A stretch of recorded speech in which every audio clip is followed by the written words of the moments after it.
Thriving Farmer Mushroom Summit is Willie Crosby. Now, Willie has been cultivating mushrooms for the last 9 years. He started Fungi Ally in the basement of his home and grew out to about 3,000 square feet warehouse with 5 tractor trailers attached for a total of 5,000 square feet in a couple years.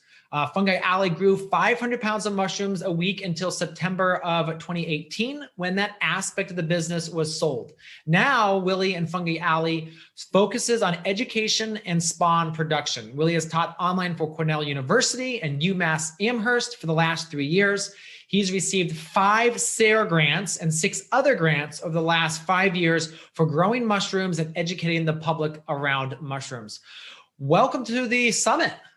Oh, thanks so much. Grateful to be here. And Yeah, you have a long history with mushrooms. I guess when I say long, compared to so many of us who are just getting into it, you've been at it for a while. What do you love about the world of fungi? Oh man, it's so big. There's so much. What do I love about the world of fungi? That's probably it. It's like endless, in terms of the amount of species and the ways of cultivating and the medicine. And it's just the next thing to discover is just constantly around the corner for me personally, and for us as people, and how do we relate to fungi. So really love just all the ways that they plug into our lives, and the potential for that, and the ways we're continuing to discover, how to do that. Mm-hmm. Yeah, I think the cool thing too is we're constantly discovering new things, how cordyceps or something that's coming in the last couple of years, really starting to ramp up. And I know there's going to be new mushrooms that we're exploring in the next couple of years, which is going to be awesome. And then the breeding and just like the development of the new strains is so cool as well. Yeah, like even in the last year, like black oyster mushrooms, those I never grew those. And then in 2019, it was like, okay, now this is like a hot mushroom that, all small scale farmers are growing. So yeah, there's just always new species coming in. Yeah.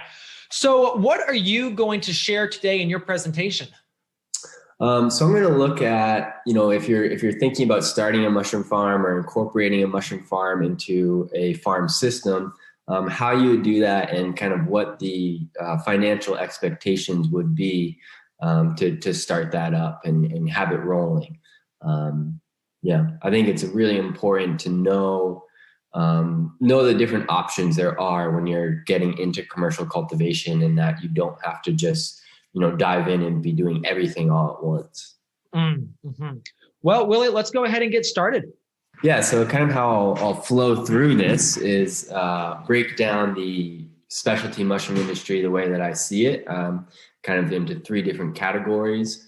And then we'll talk about buying in ready-to-fruit blocks, and then we'll look at making the blocks, making supplemented sawdust blocks. And we'll end with a brief little photo tour of a farm I visited out in Cape Cod. Cool. So basically, there's 3 separate aspects of mushroom cultivation and sales, and a lot of times in the industry, there's actually separate businesses doing these separate things. So you have spawn production, which is at the very beginning, getting the initial mycelium that you're going to be creating the fruiting substrate from. Then you have block production, which is, making the blocks that you're going to be fruiting the mushrooms from. So you're putting the spawn into the blocks, and then the blocks are what you're fruiting from. And then the last piece is the fruiting and sales. So this is, in the grow room, going creating the environment for the mushrooms to fruit, and then selling them. And there's a lot of there's overlap. It's kind of like fungi in the natural world, where they might be mycorrhizal, or might be parasitic, or might be saprophytic, but they can interchange between those things. And similar here, there's a lot of businesses that will start out as one, or do 2 of them, and then kind of shift and flow between these 3 different segments. But I think it's really important to understand that when you start out growing mushrooms, focusing on this fruiting and sales aspect, and really putting your attention to that can be very advantageous.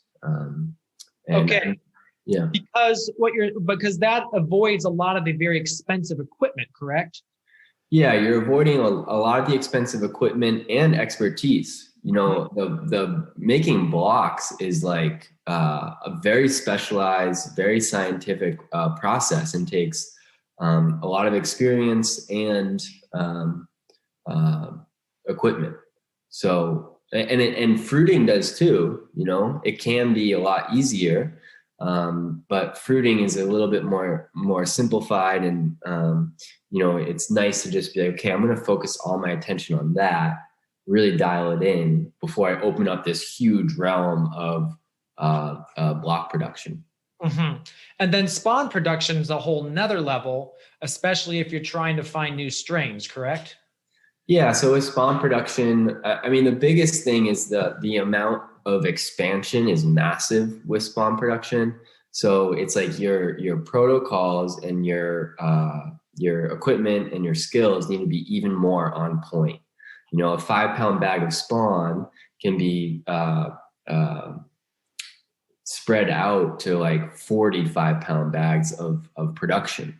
So if you have a little bit of contamination in your spawn, all of a sudden you've got it in 40 blocks. So it's a really, and then you also start dealing with, you know, strain management and senescence, and it can be fun. It's a really interesting aspect, and there's a lot that can go wrong. So if you try and take all three of these at once, you know, it's like, all right, buckle up, 80 hours a week. You're going to be like grinding and doing it. Yeah. But if you can kind of chunk it, it's for me a much more manageable way to approach it. And from my experience being a mushroom farmer and exclusively a mushroom farmer, what I found was that actually I want to incorporate mushrooms into a full farm system. And I can't do all three of those things while also farming, you know, growing vegetables or meat or whatever else. So focusing just on fruiting and sales for me is a much more sustainable and incorporated way to be growing mushrooms than doing all three of them. Mm-hmm, mm-hmm. Okay. Very cool. Yeah. So the first we'll talk about, you know, we'll kind of go backwards. So be like, okay, what does it look like to just focus on the fruiting and sales? And this would look like buying in ready to fruit blocks, which are just, you know, 5 or 10 pound blocks of mycelium that are ready to produce mushrooms. Some of the benefits to doing it this way is that it's really fast. So you can say, you know what, I'm ready to grow mushrooms. I want to do it. I'm going to start in 2 weeks. And in 2 weeks, you could be growing, you know, 150, 300 pounds of mushrooms just from being like, let's do it. A huge one that I love and I'm like getting more and more excited about is that you can fruit outside. So, you know, especially if you're like, I just want to grow from in the Northeast, April through October. All of that can happen outside. You don't need any sort of indoor fruiting room.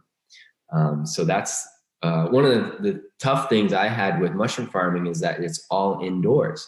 And I got into farming because I love being outside and I want to be connected to the rhythms of nature. And that is awesome that it's like, okay, cool. I can do that by buying the blocks in. So that kind of explains really low infrastructure needs, not a lot of beginning startup costs. You also get support from the person that you're buying the blocks from, you know. So they're going to be people that have gone through everything you're going through and have probably been growing mushrooms for 10, 15 years. And they're also connected to, you know, 10, 15, 20 different growers. So they're getting all these problems that growers run into and learning about them and know the solutions. So having like, it's not quite a mentor, but having someone you can ask those questions is really, really, really helpful.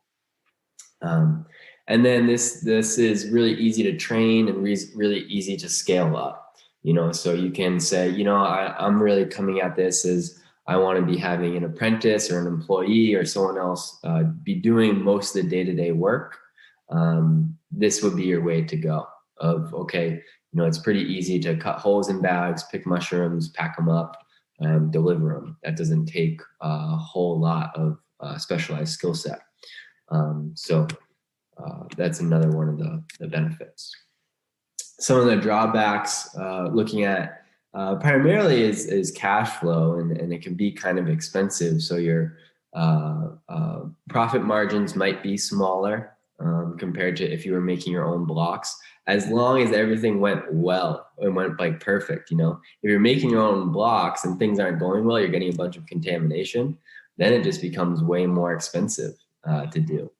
But for example, if you wanted to grow, say 150 pounds a week, right? With 5-pound blocks, that would be about 150 blocks per week. So that's looking at, $750 a week, right? And then it takes, 4 weeks to grow out those mushrooms, harvest, sell them, and then takes another 4 weeks for the people to pay you. So you're looking at maybe an 8-week window of $750 a week. So somewhere around $6,000, $7,000. That's just going to be like in the mushrooms, Yeah, tied up. Exactly. Tied up into the business. Yeah. Right. And you scale that up to, 300, 450 pounds a week, and you've got, $12,000, $20,000 that is in the business. And, yeah. So let's say you're using, a 10-pound block. Yeah. How many blocks would you need to produce, let's say 100 pounds a week with those? Yeah, those are usually producing in the 2 to 3 pounds, depending on the species. So you'd be looking at, okay, it's $5. It's, you need 50 blocks if you're growing 100 per week, and they cost, $8.50 or say $10, including shipping. Yeah. So you're looking at, $500 a week. So again, somewhere around $4,000 or $5,000 in cash flow for 100 pounds a week. Yeah. And some of the other drawbacks is just less control and connection with the rest of the process. So this kind of points to what are your goals with growing mushrooms. And this can also be a good thing. Maybe you don't want the stress and the worries about, what does that do? But it also leaves a lot of questions of, hey, what's happening? And, if yields change from batch to batch, did anything on the block producers end change, and that kind of stuff. So some of the drawbacks to that process. So what's the scoop with buying blocks in? Generally, it's about $5 for 5-pound blocks and $8.50 for 10-pound blocks. Those are both or certified organic prices, and I would add, about $1 to $1.50 per block for shipping. So the block at your facility, at your farm, is going to be probably closer to $10 or $6.50. And this is for the 10-pound blocks right here, the production, somewhere around 2 to 3 pounds on the first flush, right? So shiitake, you're looking at around 2.5 pounds. Blue oysters are really good producers, around 3 pounds. Lion's mane, somewhere around 2.5, and a lot of the other species, Pio, chestnuts, Nameko, those sorts of things are going to be kind of around king oysters. Will probably be around 2 pounds. And this is an average, so some blocks you'll get much better, some a little bit less, but that's kind of a good if you're trying to make a budget and expect, okay, this is what we're going to be doing. That's a good, or even making a plan, of okay, we're going to need to sell 100 pounds next week. How many blocks do we initiate? Say, okay, it's going to be all shiitakes. They're producing about 2.5 pounds. I'm going to put in 40 blocks, just so that or 45 blocks to make sure there's a little bit extra. So that's what you can expect for yields from those. And with the 5-pound blocks, it's roughly cut it in half. I like to assume about a pound of mushrooms per block. And then shipping, this can become a really expensive thing if you don't have a producer near you. I'd say there's block producers, East Coast, middle of the country, and West Coast. And depending on where you are, it's probably makes sense to work, geographically with suppliers in your area. But generally 160 blocks, 10-pound blocks fit on a pallet, and it costs about $150 non-refrigerated. Now, the blocks heat up during their shipping. So if it's June, July, August, you're going to want to have it refrigerated. And once they arrive, they go straight into a walk-in cooler, or if you don't have a walk-in cooler, unpack them and separate them right away because they're generating heat. So when they're stuck together like that and they're packed in tight, they're creating this heat. And if you just leave them even for 48 hours, they're going to overheat and die off. So that's general like financial picture of buying blocks in. And this is, I teach a commercial mushroom cultivation class through my company. And one of my students kind of designed this sort of system of, okay, this is what it would look like for an indoor cultivation, buying blocks in. So not a lot going on, it's a lot of open space. We've got blocks come in, go to the walk-in cooler, and then fruiting in the tractor trailers. Alternatively, you could just have a big fruiting room right here, right above this. And that's your, say it's a 40 by 50 space, you've got it all contained in that and can be growing 400 pounds of mushrooms a week. So pretty basic. Now with the tractor trailers, would those be insulated tractor trailers, reefer bodies? Yeah, you definitely want reefers. I guess it depends on your climate, but either way, you're probably going to be heating and cooling. Yeah. So I would definitely use reefers. Cool. So looking at infrastructure and revenue for a system like that, a fruiting room, you could probably put together for $1,000, a walk-in cooler, about $2,000. So here's, infrastructure investment of $3,000. And that could easily be enough to be growing 500 pounds a week. Right. So pretty low investment. And there's a huge scale here. You could even do it for less and you could do it for a lot more. You can make a sweet fruiting room for 15K. So there's variables here. And let's say you're able to sell those mushrooms at $10 a pound. For 500 pounds, that's a really good price. And I'd be surprised if you could find go from 0 to 500 at that price. You'd probably be looking more at $7 or $8 a pound if you just were looking for one customer or something. But if you started at 200, 150, and then got up to 300, 400, you could find that. And it also depends on what's your region like.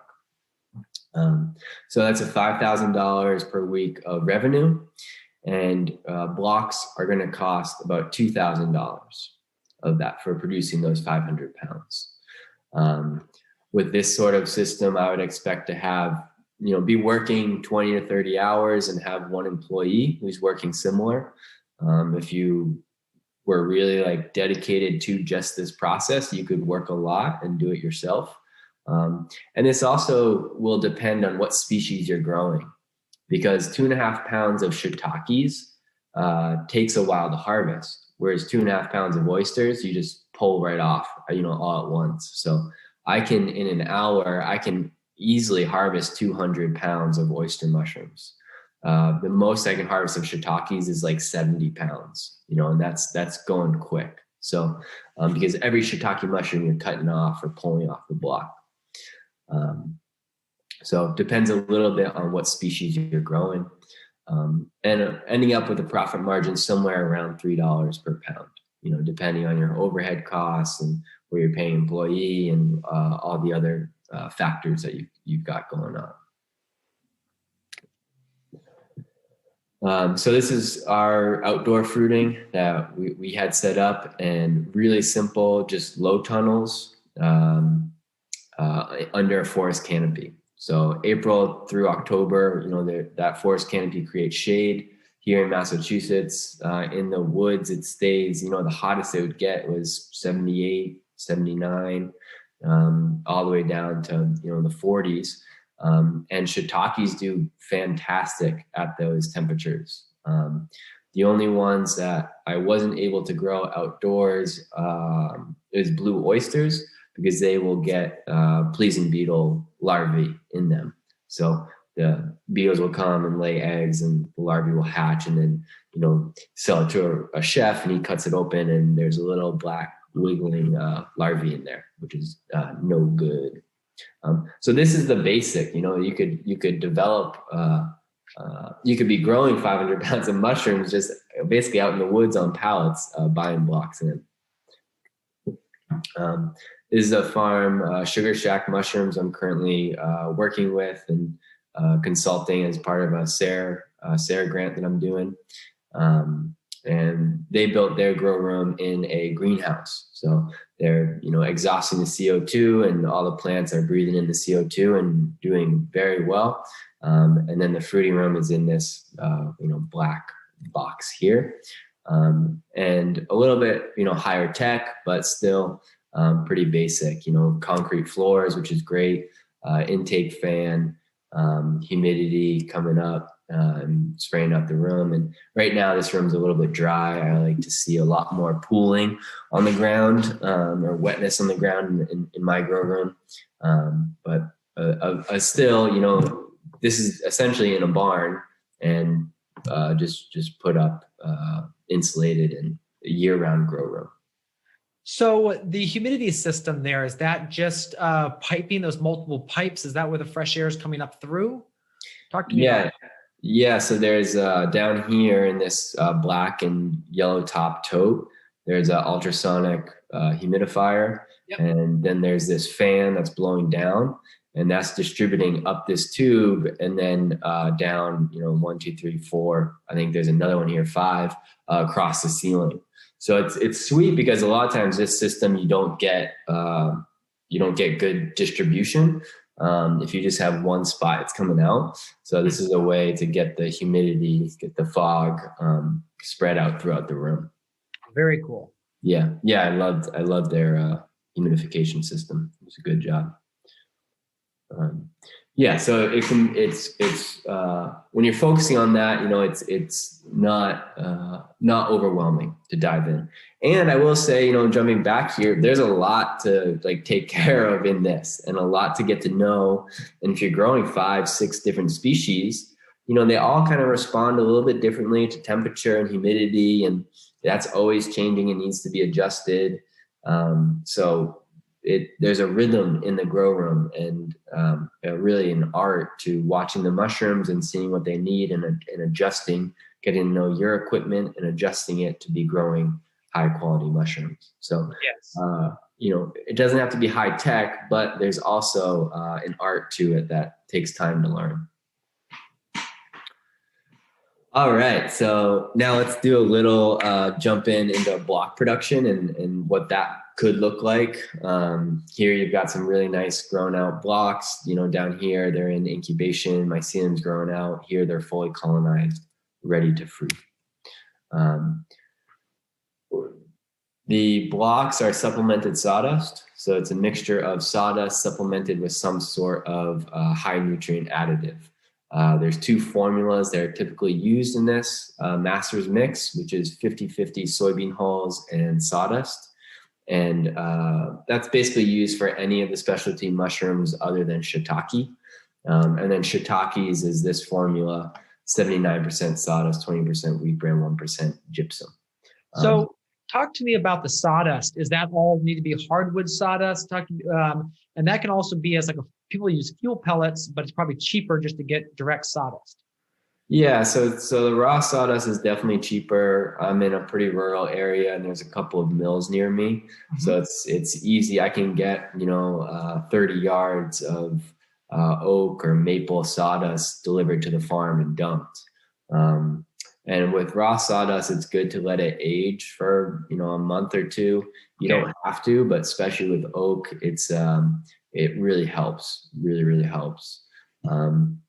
So yeah, that's kind of the base of the substrate. And if you don't have sawdust, or if you kind of have a smaller area, don't have a place to store materials, you can use hardwood fuel pellets. And some people just make the system of producing the blocks for pellets. They're a much easier material to use. Especially if you're dry bagging, it makes it a lot easier to be filling the bags with pelleted and then adding water than using the sawdust, which is just a larger volume.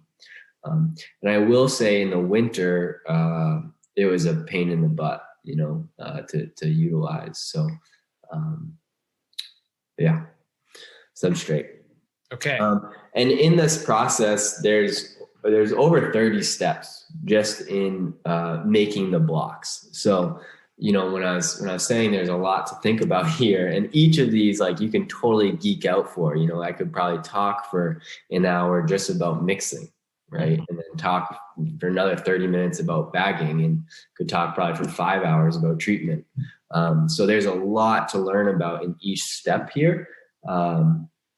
And when I worked with a business consultant and looked at how many steps are there from ordering substrate to getting paid. And there was something like 75 steps in that individual, like, okay, this thing, and that's like making a phone call, receiving. But there's a lot to it. And I won't go through the process for making the blocks, but this is kind of the general what it shakes out to. Because the aspect of that is that, and maybe you can talk. Okay, so you can probably explain it right here, probably. Yeah, so kind of a general flow here. This is, again, like one way to do it, and of course there's so many different ways to do it, depending on how you want to work, how much money you have, how much mushrooms you want to produce, all that stuff, personal preferences. So here we've got a couple of grain silos outside. This would be for pelleted, so you can be storing soybean hulls and hardwood fuel pellets here, feeding into a ribbon mixer, or it could be just a bagger for dry bagging, which are then moved to sterilization using Bubba's barrels or atmospheric steam. And after they're sterilized, into the lab for inoculation, a little bit of mycelium is dropped into the bag and sealed up, and then moved into incubation. And incubation is really the space suck, So you can see there's a lot more here than the original one, where it's just these two things, right? And incubation, when you say you want to grow 150 pounds of mushrooms a week. For oysters, incubation, it's safe to say it takes 3 weeks, right? So you'd have, we'll say 75 bags a week over 3 weeks, and that's 225 bags that you're going to have in incubation if you're growing that amount. With shiitakes, incubation takes 8 or 9 weeks, right? So same thing. If you have 75 bags over 8 weeks, that's, 600. Yes, a lot. Yeah, 600 bags or so, right? So that starts to add up. That creates a lot more space. And you bump that up to, 300 pounds, and all of a sudden you've got 1,200 bags that you've got. So that becomes a big space. I mean, this is where some growers blend it, where it's like, I'm not going to do shiitakes. I'm not going to have that space, and they're a little bit more finicky, and like oysters just crush it. They just like grow and can grow over contamination and grow very quickly. So you can say, I'm going to make oyster blocks and buy in shiitake blocks. And that's even like if you're just starting making blocks, that's a really good introduction. Oysters are just a lot more forgiving and generous in their ability to grow. So a lot more things here and a lot more infrastructure to kind of think about. So looking at costs for these things, if you did it with all this equipment, you'd be looking at somewhere around $30,000 of startup. Now I will say, grain bins, mixer bagger, don't need them. Definitely don't need them. You can be doing that part by hand. So I think on a low end, saying about $10,000 is a pretty good estimate, yeah. So that's the 10 to 30K for a beginning investment, looking at 500 pounds per week, with a revenue, again, if you're selling at $10 a pound, of $5,000. And I would definitely, you'd be working with more people, so you might have 2 or 3 employees. And one of the tricky things with this is as you scale up, more and more, you don't grow mushrooms, you manage people and money. So be careful to design it properly and make sure you're doing what you want when you kind of started this out. I always start my classes saying it's critical to have a clear mission and goals established. So you're not just, because the default in our culture is bigger and more. So if you're just kind of going on whatever, then it's just going to be bigger, more always. And you might end up in a place where you're like, how did I get here? What am I doing? So that's important to think about as you scale these things up. So I wanted to point out too that your margin doubles with this. Yeah. But it's not exponentially. So the initial investment was, what did we say? $2,000 for just fruiting blocks, or $3,000? I forget what you put down for that. Maybe it was $5,000. Yeah, $3,000.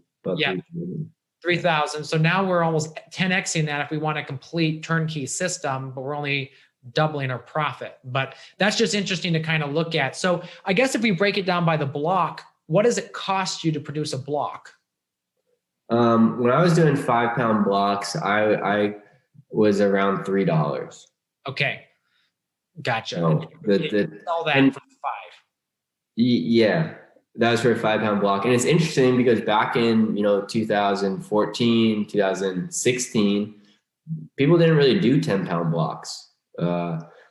Maybe for oysters, some of the bigger companies did 10 or 15-pound blocks for oysters. Yeah. But again, 10-pound blocks are something even in the last 2-3 years that have become industry norm. And it makes a ton of sense because, if you're touching something 30 times, you double the volume. Oh my God, you're saving so much time. So that's a huge, huge benefit. So yeah, there's definitely more of a margin here. And I will say there's a lot more things that can go wrong. So that margin is as long as everything's going right, but everything doesn't go right, so it's yeah, you don't be, disillusioned by that number. And I will also say that, when we were looking at, earlier, when we looked at the, buying the blocks in, the weekly cost for blocks was $2,000, right? If you're growing 500 pounds. So that $2,000, that converts to, $100K a year. And there's just this opportunity to expand your business by $100,000 just sitting there without expanding any of your customer base, so, and make it more profitable potentially, as long as you do it right. So that's huge to me, of like, okay, we can, really like build up a business and focus on developing sales and relationships and fruiting the mushrooms properly. And then there's this huge chunk of money that, we can internally bring in-house. And it also opens up more doors and relationships with other farms. So I think that's a huge benefit in doing it in this way. And then just, quickly we'll look at the spawn production. This is over at Mycoterra Mushroom Farm. They're just down the road from me in Hadley, or in Deerfield. And basically from spawn, you're going from a petri plate, growing mycelium out into small grain bags. A lot of people have seen jars, but you don't really use jars anymore. That's back in the 80s, 90s. And then into bigger grain bags, so into 5-pound grain bags. So this is kind of the general process of creating spawn, and it's much more meticulous. With block production, you can kind of cheat on things and really just crush it, go fast. With spawn production, it's really meticulous, really slow, and very specialized. High stakes. Some spawn providers, again, I'd recommend kind of going with geographical location. Lambert, KSS, Amicel, they're all bigger companies. We sell spawn. Fungi Ally, Cap and Stem up in Maine sells good spawn. I think Earth Angel might sell spawn out in Missouri. There's different places, but there's just, brief list of folks that sell spawn. And unlike with the block production, where there's this huge chunk of money that you can bring in house, producing your own spawn isn't really going to save you much money. So a 10-pound bag of grain spawn from Amicel or Lambert costs $20. Shipping it costs $10. So you can get, 10 pounds of spawn for $30. And that 10 pounds can inoculate, 30 to 50 bags, right? So that's equivalent of, 30, 60 pounds of mushrooms. So you're only spending somewhere around 50 cents. And at the very most, if you're doing a super high inoculation, $1 per pound of mushrooms on spawn. And it's going to cost close to that to produce it. It's just this, the material, the substrate for growing it is probably is 25 cents a pound. If you're just buying grain, maybe you can get it down to 12, 13 cents, but you're not going to be, with labor and the equipment you need, you're not really going to be saving much money producing your own spawn. You'll get a little bit more control, but that's about it. So I highly, and the thing with spawn is that spawn providers have spent a lot of time selecting the strains and maintaining the strains that they're offering. So it's material that works, a strain that works really well, and it's good to just, okay, I'm going to get that as a baseline and not worry about that part at the end, at the beginning.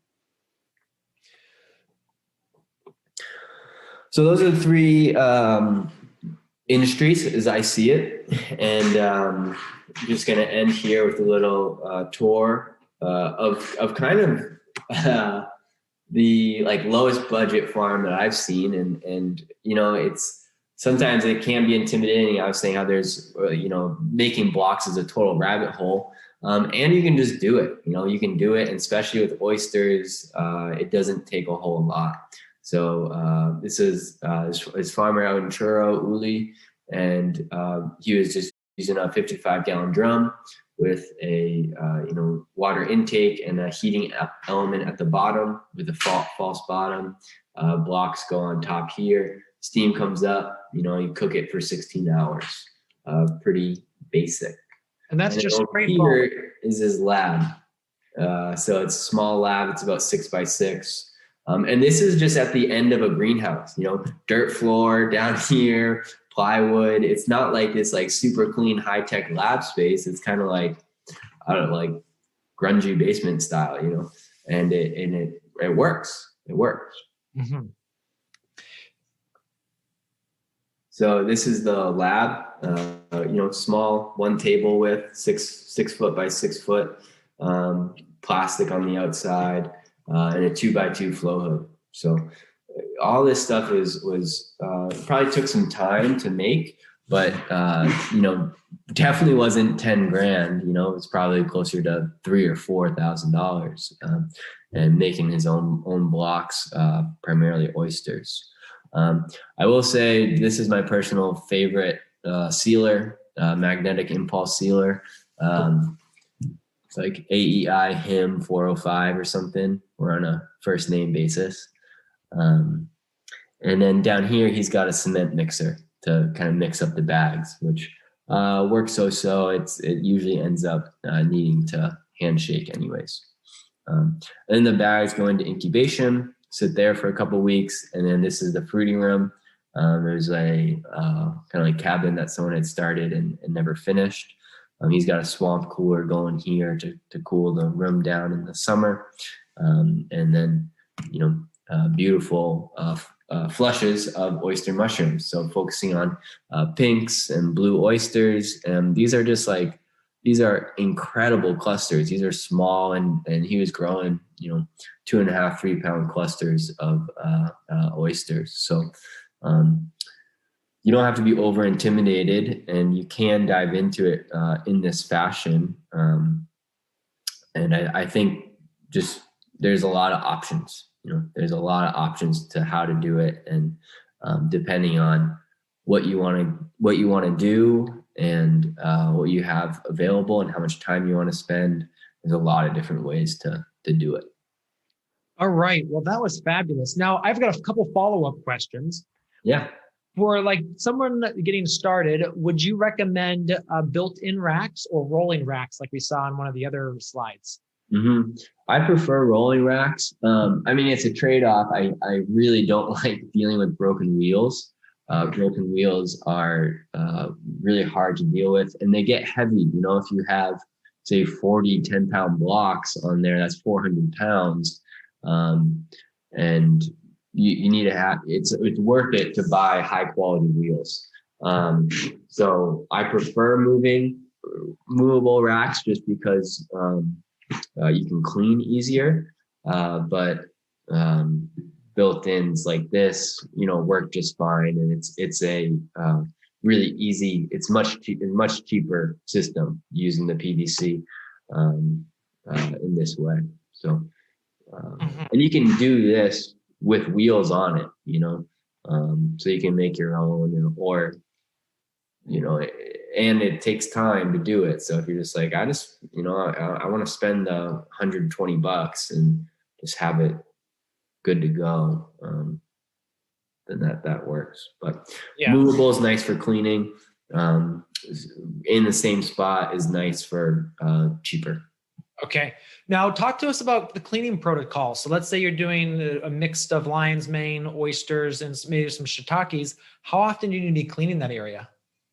So I like to, after harvest, and harvest usually is every day, growing mushrooms in some ways can be very much like dairy farming, where they grow fast, and you got to pick them when they're ready. And with oysters during the summer, it's like you can miss them in 12 hours. They go by. So generally picking every day. If it's colder, then you don't have to. And I like to just, give a sweep of the floor, sweep up any debris after harvest. And then once a week, we do a deep clean. So we rotate between 4 cleaners, bleach, simple green, soap, and Pine Sol. Okay. And wipe down the walls, wipe down the floor, and just get it nice. And I've had 7, 8 different grow rooms, and when we started in a basement of a residential house, and when we did that, we sealed it up so no water could get out. So once a week we'd vacuum up all the water out, and that was it worked fine, for what we were doing. And the latest, probably the last 3 or 4 grow rooms I've had have drains in the floors, so you can just spray them down with the hose, and it goes right down the drain, which is really, really, really nice. Mm-hmm. So a general clean after each harvest, and if you miss one or two, no big deal. And then a deeper clean of wiping down the shelves, the walls, the floor once a week is a really good protocol. Gotcha. And when you're wiping those down, you're just using a mop or just rags or? Yeah, I usually use rags for the walls and the, like PVC piping and that sort of thing. And then a mop for the floor. And if you do have a drain, just use the hose. Yeah. Just put the cleaner all over the floor and spray it down. And that'll work. But it's important to knock back anything that's growing in the grow room, any trichoderma, any neurospora, any blotch, bacterial blotch is generally the biggest difficulty, like pathogen they'll run into in the grow room. So keeping that under control is important. And that's where it hangs out, is on the racks and on the floor and on the walls. Mm-hmm. Gotcha. And then with the shelves or the racks that have mushrooms on them, obviously you're not going to wipe down the bags. You're just going to leave those until you swap them out. Yeah. So generally I move stuff in by the shelf. Yeah. And when that shelf moves out, wash that rack off, give it a thorough clean. But like in this grow room, it's like, I wouldn't be cleaning, taking these blocks off and cleaning the rack underneath. It's just, I'd move this whole thing out in one day, clean everything, and then next one's on. Gotcha. That makes a lot of sense. Okay. Yeah. All right. What would you say your favorite species to grow is? Favorite species to grow. I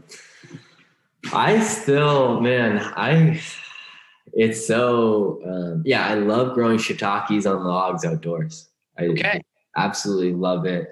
It still blows my mind. Every spring I'm like, this process is insane. There's no way it works. It's just, I don't believe it. And then, the next year when they start fruiting, it's just like, what? No. Yeah. And I just find them so beautiful. And that whole process is really magical to me. So that's probably my favorite to grow right now. I also really like growing Agaricus blazei, the almond portobello.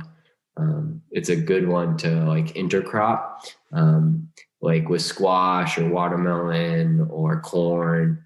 And it's kind of like grows in compost, really basic preparation, and it's always a like sweet surprise finding them. Okay. So now the crop above gives it a canopy, and then it just fruits right underneath that.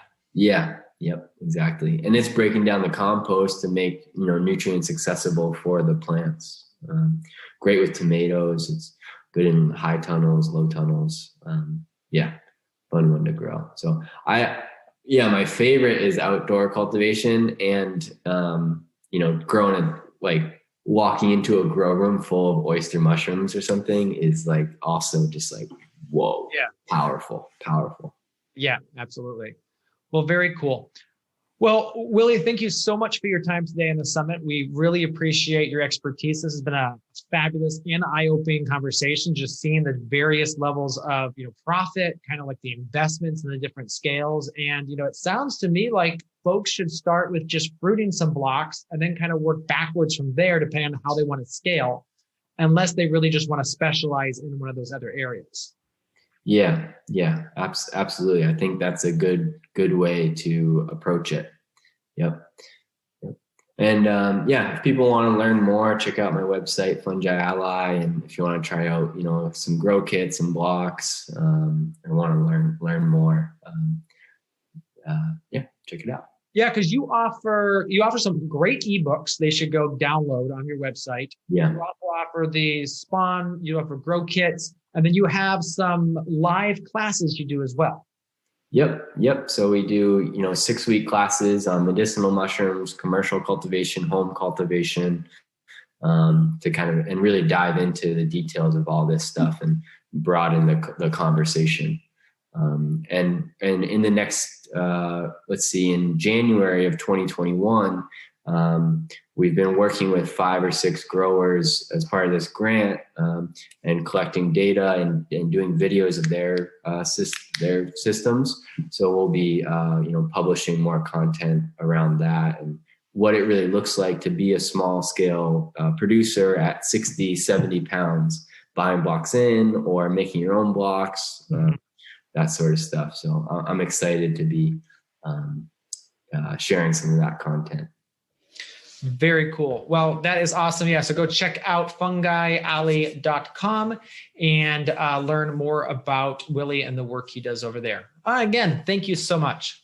Yeah, thanks. Have a great day, everyone, and enjoy growing mushrooms.